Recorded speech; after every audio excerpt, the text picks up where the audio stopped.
So, welcome to Dying Simulator. Today we will. It's not Dying Simulator, it's called Thea? Welcome everyone. Today I will try and explain to you how you play Thea.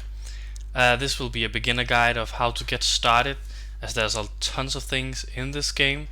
So, let's just try and explain the very basics so you can get started. The very first thing you will notice when you start the game is that there's different kind of guards.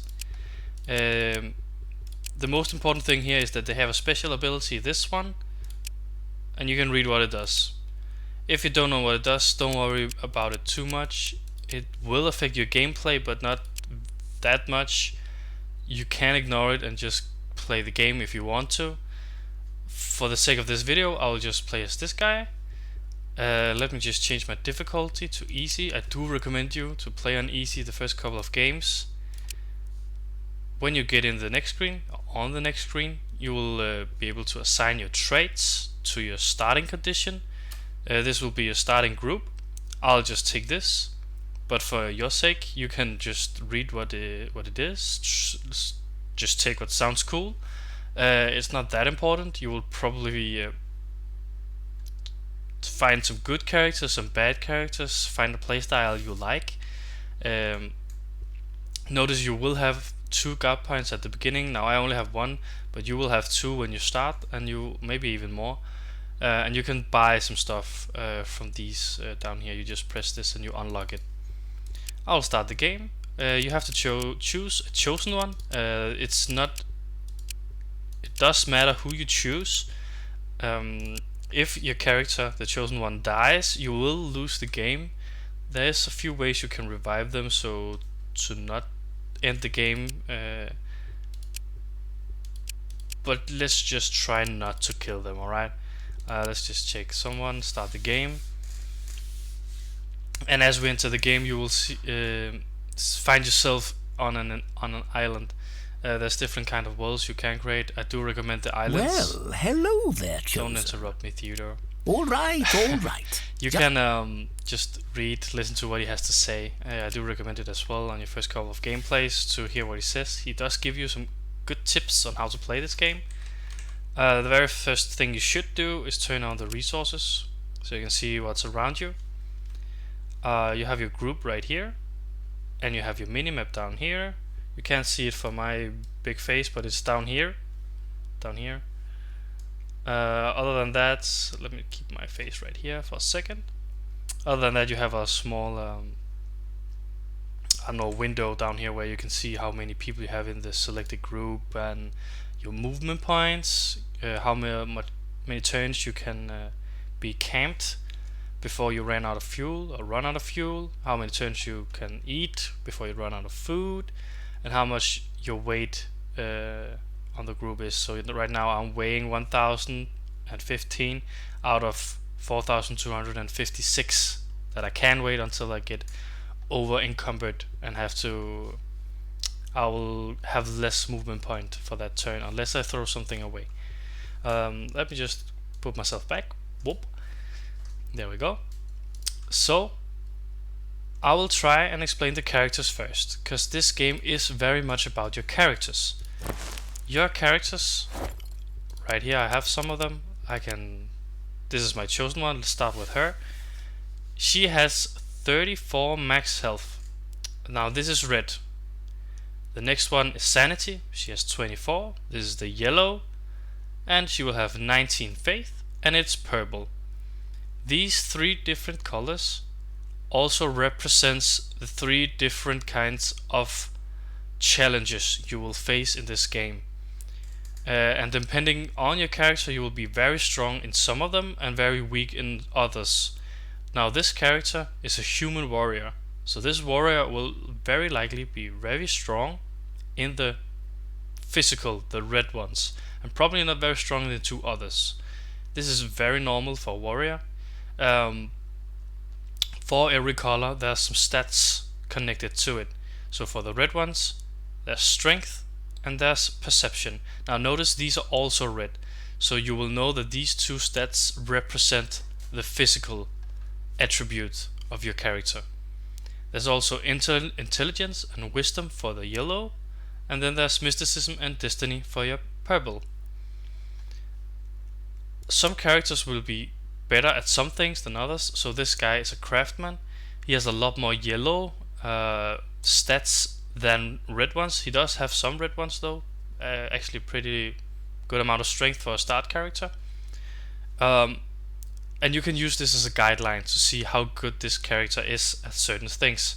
So if I try to give this guy a tome or wand or something, he wouldn't be very good at it because he doesn't have very much purple stats. But he will be very good with artifacts and other stuff with the yellow stat to it. I'll explain that very soon about the weapons. There's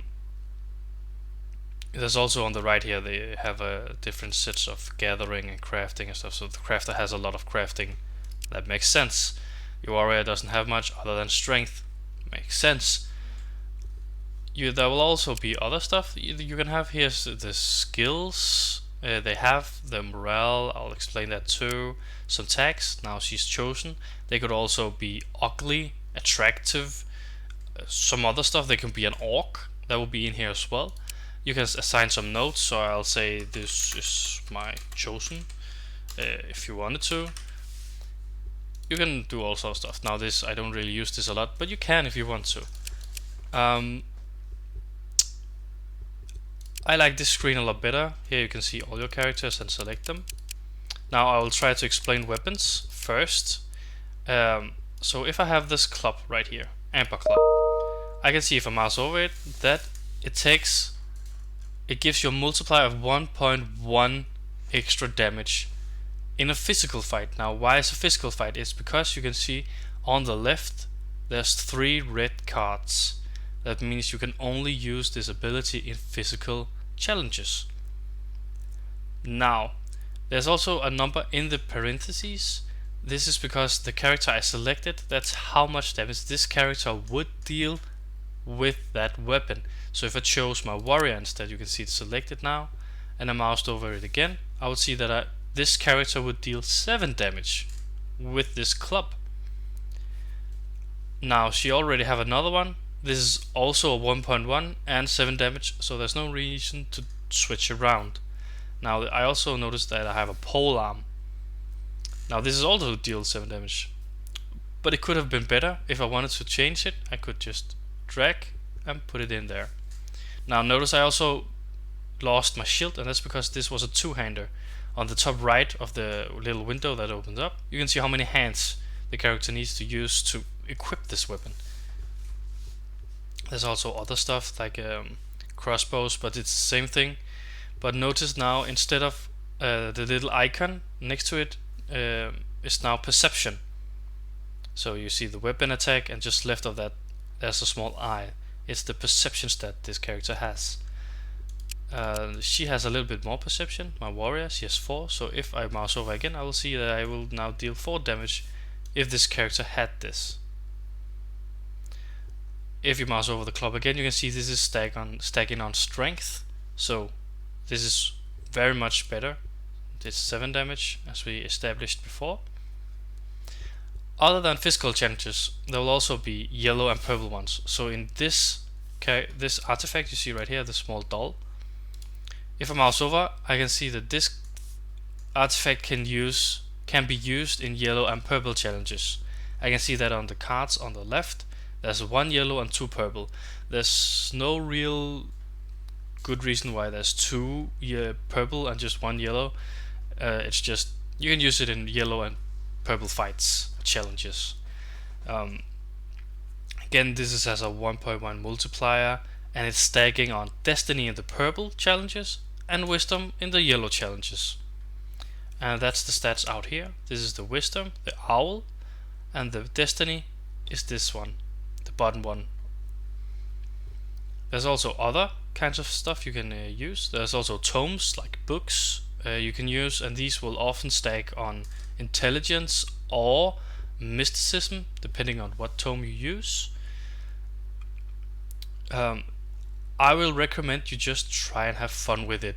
Select some characters, mouse over, what deals most damage, you can see that in the parentheses, and just select that.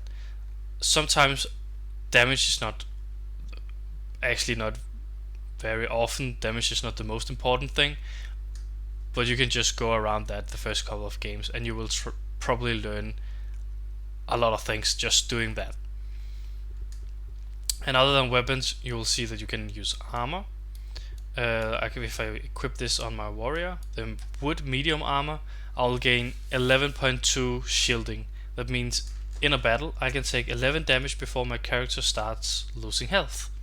And that's very important, because if you lose health in a battle, you will still have that health lost after the battle, and you will have to use time or turns to regain this health. So it's very nice to have some shielding, so you don't have to do this and can keep fighting again if you have to do multiple fights in a row.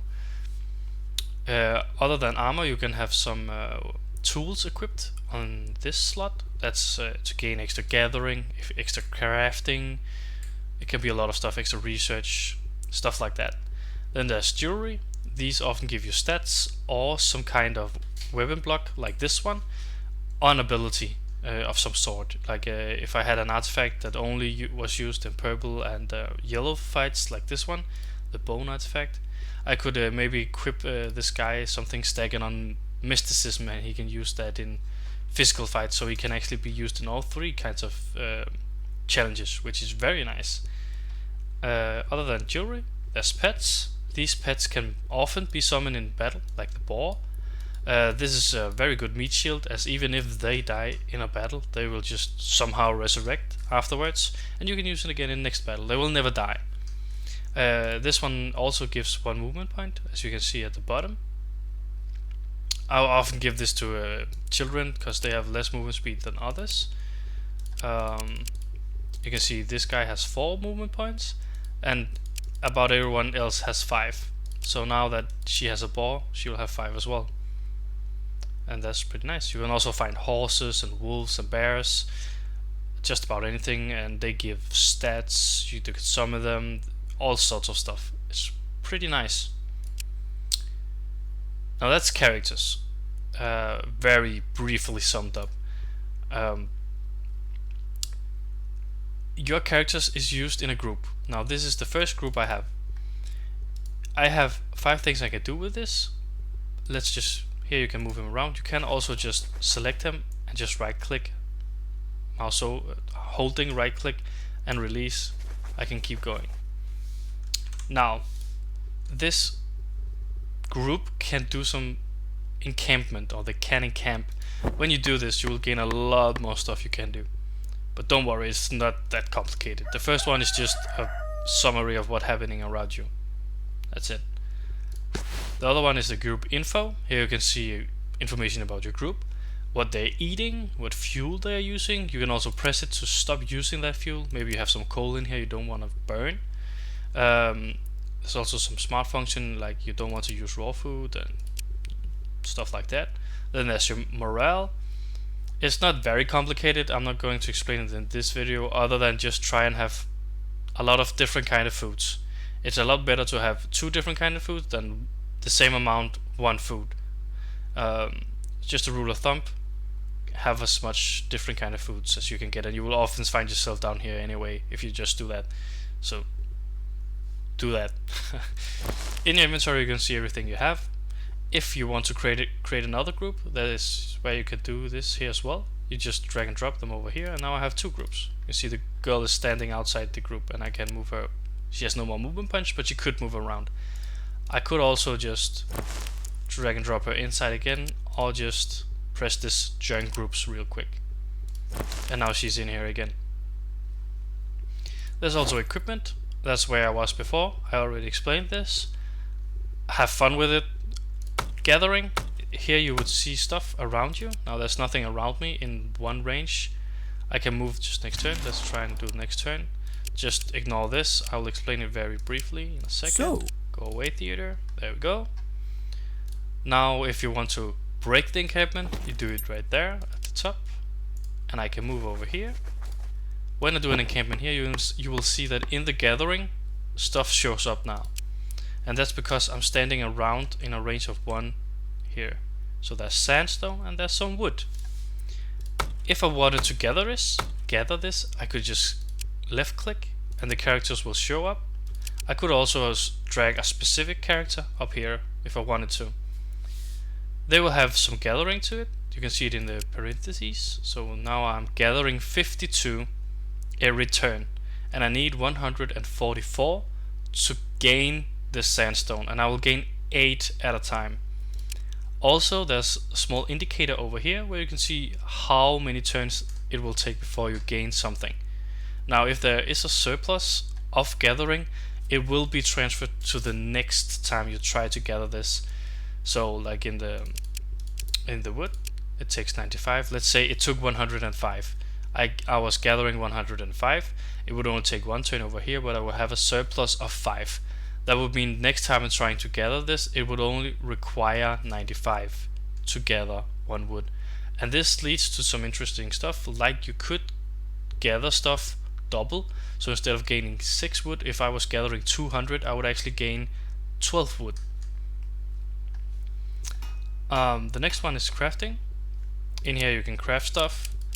You can also just mouse over, see what you can create. If you don't know what materials you want to use, you can press design. You can just see, oh, I saw some fur leather near me. Let's see if it's worth it to actually create this gathering tool in the design. And here you can see what they do. You can gain 3.7 increased gathering, or you can get a percentage.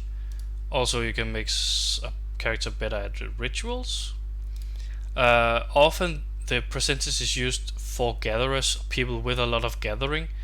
And the other one here is used for people with not a lot of gathering and you just want them to gain some gathering. And that's just have fun with it. It is what it is. You can replace stuff. You can try and confirm, but you won't have the materials for it yet. But you can see if you can create something of this. There's also buildings, real quick. There's ships you start with, and then the idol. If you create this idol somewhere, you will create a city where you are right now.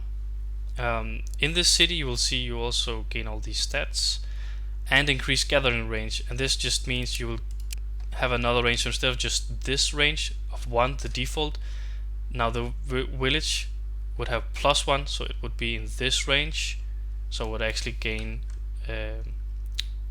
will be able to gather dark wood. And this thing right here, this thing, when I gather this the first time, I will discover some resource here. This resource can be anything almost. Usually it will be one of these. It could also be, I call these tier 0, tier 1 and tier 2. It's usually tier 1 resources, but it could also, if you're very lucky, be tier 2 stuff. So I like to check them out when I have time. If I was just sitting here anyway and needed to craft something, I would try and see what this was. Because if it was a tier 2 material, it would be very nice, and you could create some very nice gear with it. I haven't really explained this research, so let's do that right now. Darkwood right here is grayed out. That means if I move up here real quick and encamped, you'll notice that it doesn't show up, even though it is in my range. And that's because I haven't researched it yet. I don't know what this is. So if I go into the research, I can see it right here. If I research it, I will gain 10 resources of this thing. So now I have 10 darkwood. And if I go into the gathering, it will show up here. Now I can start gathering this wood. And that's just basically it. That's how you research stuff. Other than resources like this, there's also all your gear, swords, axes, stuff. You'll notice you can research some stuff more than once, and that's because if you research just the first one, you can only make swords of these 2 things. If you research the next one, you will gain another resource you can use in the crafting, and the things you use will get better. So that means your crafters will be better at crafting one-handed swords in this case. So if you created something with stone leather the first time, you upgraded it and created the exact same sword with the exact same resources, the new one would be better because you are getting better at crafting swords. Usually these things is just for physical fights. Usually there's also armor that's for everything, shields, everything, jewelry. Those, yeah, that's what I explained earlier about. It's just stats on ability or something. Here's your wands and bows, can be used in almost anything. Then there's artifacts, that's mostly yellow and purple fights. Tomes can be used in just about anything, but mostly purple and physical fights in my experience. Now there is some crossover on all of them, so it's not a rule. It's just if you wanna just try it out, I would say if you need something physical, just take some axes and swords. If you need something for yellow fights, I would take some artifacts. If you needed something for purple fights, I would take tomes. That's about it. Then you can create other sorts of food. I recommend doing this if you want to have great morale. I really like the meaty meals and the vegetarian choice. I often just have those two and nothing else, but the other things is just as good depending on what resources you have around you. You can mouse over and see what kind of food you can use in these meals. Then there's buildings. This is exclusive for villages. All of this up here, you can only create these buildings in villages. If you mouse over, you can see what it does and what you need to build it. They are very expensive, but if you have a village, you will also have a lot of bonuses to gathering, so no problem there. Then there's more rituals. I'll explain that soon, but just know that down here you can get more rituals if you wanted to. Also down here, that's also rituals, blessings you can get to make your group better for a certain amount of turns. So this one would give me extra gathering to all my members and carry group limit for 5 turns. And that's pretty good, but it's only 5 turns, so remember that. In here, if we go in here again, I was getting to crafting and I was done explaining the village. Then there's cooking. In here you do your meals. Again, more stuff will show up here if you researched it earlier. You can also make some materials, like we have some dark wood. Maybe we trying to craft some. We don't have anything near us, but we have 8 wood. Then I can exchange 8 wood for 2 dark wood, and I can just confirm and make my people start doing that, and they will start refining the normal wood to dark wood. I use 8 wood to gain 2 dark wood in this case. Often you will need to use coal for this, and that's why you maybe don't want to burn it if you have some. Also, I don't want to burn dark wood, it's just too good. I might as well just burn the normal wood, so I cancel it out or forbid them to burn it in here. The next one is research. In here, that's how you get research. You can also do it other ways, like killing stuff in the world and get it from events. If you do kill stuff, sometimes you will gain a advancement of research. You can research in here, and that will be a lot better than this one. This one is just the default one, and it's not very good. There will be advancement in terrain and in animals, and I do recommend very much to research those instead of this one, because this one is pretty bad actually. Other than this research, the last one is rituals, as I talked briefly about. In here you can create this rituals. At the beginning you start with this one, I think always. Some starts with more rituals, but this one just gives you extra faith. So if you just lost the purple challenge, you're very much out of faith, you could just create this and gain some faith again, and maybe save a character. And that's about it in here. There's a lot of things here. Just try it out, see what happens, have some fun with it. At the beginning it can be very overwhelming at the start of the game. The next thing I will try to explain is events. So let's try and see if we can find one. Yummy! Well done! Here's one and event. Here, one must have a good... It is very easy. I just say go away. Yeah, that's Theodore. He's trying to help us. I already know. Go away. But another one you will see in your game is the ruins right here. If you go into that, you will gain an event, and you have different kind of stuff you can choose.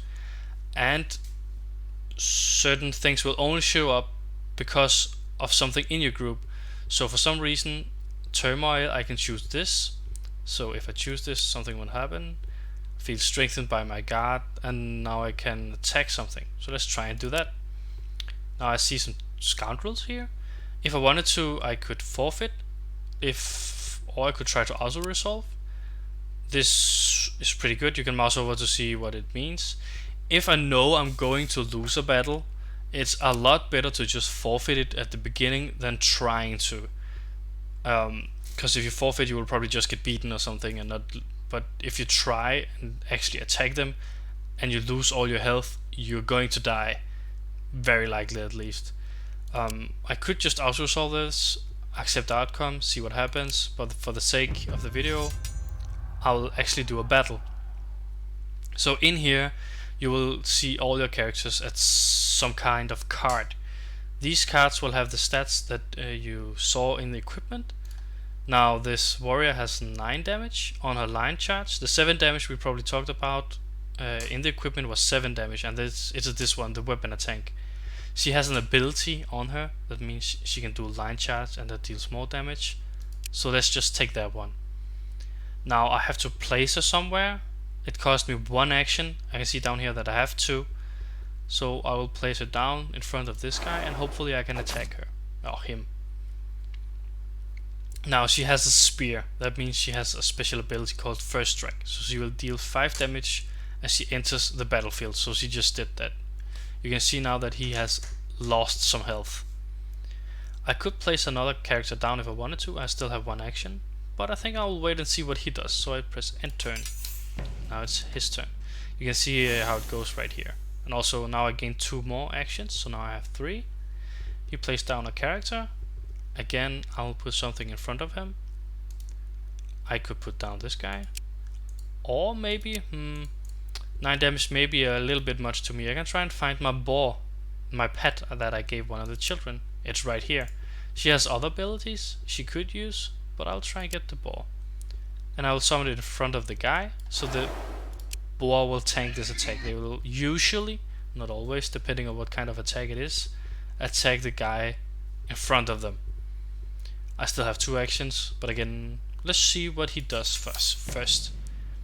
Because I can see I'm the last one to put something down on the battlefield over here, so maybe I could do some cheesy damage at the end.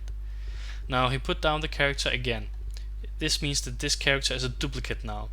So whatever happens to this character also happens to this character. So if he was to take damage on this character, this one would take damage again as well, as it's the same character basically. So 12 damage is quite a lot. But also notice up here you can see a number. This is the delay they have, and the lower the better. So I will try and find someone with less than 16, and I do have a few of those. So my warrior here will deal 9 damage to him, so he will have 5 life or health left after that attack. Now I do have a character with 5, and he has a delay of 15.3. That's faster than 16.7, so he will attack first. So that means this character will attack though, but it means that this character will attack, and then I will attack this character first before he even gets to attack on this one. So that's really good, and you should try and do this in your battles as well. It may be a little bit much to do the first couple of games, but this is generally how you want to do battles. You can also see the order of battle over here. So far this can change, but as I mentioned, it says here right here that my craftsman will damage his scoundrel first. Now I have another turn, so let's do that, see what he does. He will probably put down him again, or maybe not. That's actually very annoying. He slowed me down, so now my craftsman is slower than him, so now he will get to attack me before I can attack him. You can also see the order over here shifted. Now maybe I have something I can do instead. I do. This character has a lullaby she can use, and this will delay the characters with 1. So I will just put that on him, and it will slow him down. Also notice it hit the character next to it. This icon, the splash. You can mouse over and see what it does. I'm not gonna explain all of them. Just know that there's different kind of attacks or modes of attack, whatever you want to call them. Mouse over, see what it says. Now it's shifted again. My craftsman will attack before him, and it's the last turn, so he can't do anymore. So I still have 2 actions. I will put some stuff down. 8 damage is probably the most damage I can put on the board for 2 actions, so I'll just do that. I'll put it all the way over here so nothing can attack her, and I'll just end my turn. Over here you can see how fast the battle is going, and I'll just slow it down so we can see what happens. Now you see the shielding up here will take damage first, and then the health afterwards. She dealt 8 damage. I'll maybe speed up a little bit. Now he's dealing damage to the boar. Now the boar did die, but don't worry, this is the very good thing about pets. They don't actually die. They will come back next turn. Now he has 1 life left. Maybe I just miscalculated, but I don't think that's what happened. He has something called Strength of the Swarm right here that gives him extra stats, so that's probably what happened, and I didn't notice. So now we lost some health, and that's pretty annoying. But that's how the game goes. If I was smarter, maybe I wouldn't have taken damage. His turn, deals some more damage, and now he's going to die. After this, the warrior is going to attack once more. There we go. You can also see how many cards you have left. Now this is the last card. When it goes to 0, you basically win. So after the event, something else happened. I can see all the damage I took right here. It's actually quite a lot. It would probably have been better to just auto-resolve this, but I did play it poorly. So let's see what's happening on the south side. I got some stuff. I want, maybe this is an upgrade. Again, you can mouse over and see that in this wand, a character can be used. Can use the weapon attack in all 3 different kind of challenges. There's a 1 red, yellow, and purple card on the left, and it's stacking on destiny. And for every destiny, you will multiply that by 1.5, and that's how much damage the character will deal. If I don't want this, I can just left click, and you will see this recycle symbol, and that means you won't get this item. It will just get destroyed, and you will gain probably some leather from this. And there we go. That's an event. Now, that is basically everything you need to know to get started. There's a lot of things in this game. I did briefly go over basically everything. The most complicated is the characters, but as soon as you get hang of it, the rest of the game becomes so easy. Also, after you're done here, you can view summary and you can see the whole game. You can see your total amount of points, and for every 100 point you get, you'll get 1 guard point. And this is very important. Often you will see this as the game, but this game is actually more like campaigns, at least in my opinion. So this is the first game of this campaign, so the likelihood of me actually completing the game on first try in the campaign is very small, because you started off pretty poorly with not a lot of things. After this game you will hopefully get 3-4 god points maybe, and you can buy some better stuff and get a better start and get a better run going. This game is very much about snowballing. If you get an easy start, it's very easy to keep that snowball going and get stronger faster. So for the first couple of games, just try go in here, view summary, get some guard points. If you see that, oh, this game is almost dead, I can't even keep myself alive for very much longer, just go in here, see, maybe you have 99 points, try and get 1 more point, and then just press end game. And when you do this, all your guard points will be saved. You can still play this game if you want to, but if you get more guard points, you won't actually get them because you ended the game already. So after you get the guard points, you can go in here, new game, select the guard, maybe buy a new guard. This costs 6 guard points for me. It will cost more every time. Or you can go in here and use them for something else, something that sounds cool. Maybe you want to start with an orc child. That sounds pretty cool. I want to have an orc. There's also different stuff. You're gonna get dwarfs on this character as well. Um, it's just up to you. Try and have fun, um, and you will learn this game in no time. Also, your characters is going to die. It's a very much established meme of this game is that this game is ruthless, and if you make a mistake, you will get punished. Like I did, I made a small mistake on the fight before, where the character, the scoundrel, had 1 health, and that cost me like 20 health for my characters, which could be a lot for some characters. Um, and this will only get worse along the game. You will lose more every mistake you make. So try and be smart about it. Don't rush into a lot of things, and you will probably find this game a lot easier than you think it is. Um, Thanks for watching this. Hopefully, if you want to, you can turn into some of my streams. I play this game not very often, but I do play it a lot on the stream.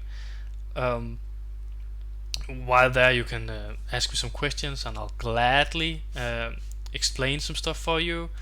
Um, yeah, subscribe, like. This is very new for me. This is actually my first YouTube video ever. I only have like 3 videos on Twitch so far. So something you like, something you dislike, let me know, please. And hopefully I will see you another time.